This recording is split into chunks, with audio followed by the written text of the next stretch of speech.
2 ശമൂവേലിന്റെ പുസ്തകം 4-ാം അധ്യായം. അബ്നേർ ഹെബ്രോനിൽ വെച്ച് മരിച്ചുപോയത് ശൗലിന്റെ മകൻ കേട്ടപ്പോൾ അവന്റെ ധൈര്യം ക്ഷയിച്ച് ഇസ്രായേലരൊക്കെയും ഭ്രമിച്ചുപോയി. എന്നാൽ ശൗലിന്റെ മകന് പടനായകന്മാരായ 2 പുരുഷന്മാരുണ്ടായിരുന്നു. ഒരുത്തന് ബാന എന്നും മറ്റവന് രേഖാബെന്നും പേർ.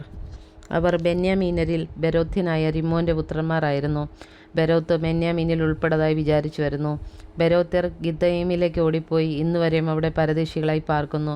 ശൗലിന്റെ മകനായ യോനാഥാന് 2 കാലം മുടന്തായിട്ടൊരു മകനുണ്ടായിരുന്നു. ഇസ്രായേലിൽ നിന്ന് ശൗലിന്റെയും യോനാഥാന്റെയും വർത്തമാനം എത്തിയ സമയം അവന് 5 വയസ്സായിരുന്നു. അപ്പോൾ അവന്റെ ധാത്രി അവനെ എടുത്തുകൊണ്ടോടി. അവൾ ബന്ധപ്പെട്ട് ഓടുമ്പോൾ അവൻ വീണ് മുടന്തനായിപ്പോയി. അവന് മെഫിബോശെത്ത് പേർ. ബെരോത്യർ റിമ്മോന്റെ പുത്രന്മാരായ രേഖാവും ബാനയും വെയിൽ മൂത്തപ്പോഴേക്ക് ഈശ്ബോശത്തിന്റെ വീട്ടിൽ ചെന്നെത്തി.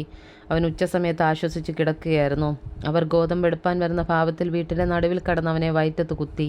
രേഖാവും സഹോദരനായ ബാനയും ഓടിപ്പോയി കളഞ്ഞു. അവർ അകത്ത് കടന്നപ്പോൾ അവൻ ശയനഗൃഹത്തിൽ കട്ടിലിന്മേൽ കിടക്കുകയായിരുന്നു.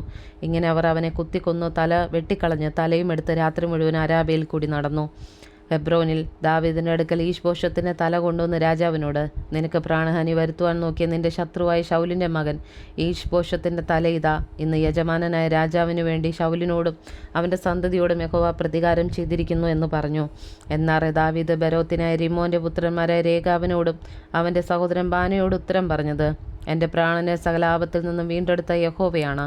ശൗൽ മരിച്ചുപോയി എന്നൊരുത്തൻ എന്നെ അറിയിച്ചു. താൻ ശുഭവർത്തമാനം കൊണ്ടുവന്നെന്ന് വിചാരിച്ചിരിക്കുമ്പോൾ ഞാൻ അവനെ പിടിച്ച് സിക്ലാഗിൽ വെച്ച് കൊന്നു. ഇതായിരുന്നു ഞാൻ അവൻ്റെ വർത്തമാനത്തിന് വേണ്ടി അവന് കൊടുത്ത പ്രതിഫലം.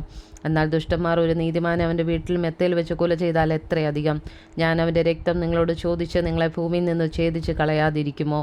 പിന്നെ ദാവീദ് തൻ്റെ ബാല്യക്കാർക്ക് കൽപ്പന കൊടുത്തു. അവർ അവരെ കൊന്നു, അവരുടെ കൈകാലുകൾ വെട്ടി അവരെ ഹെബ്രോനിലെ കുളത്തിനരികെ തൂക്കിക്കളഞ്ഞു. ഈശ്ബോശെത്തിന്റെ തല അവർ എടുത്ത് ഹെബ്രോനിൽ അബ്നേരിന്റെ ശവക്കുഴിയിൽ അടക്കം ചെയ്തു.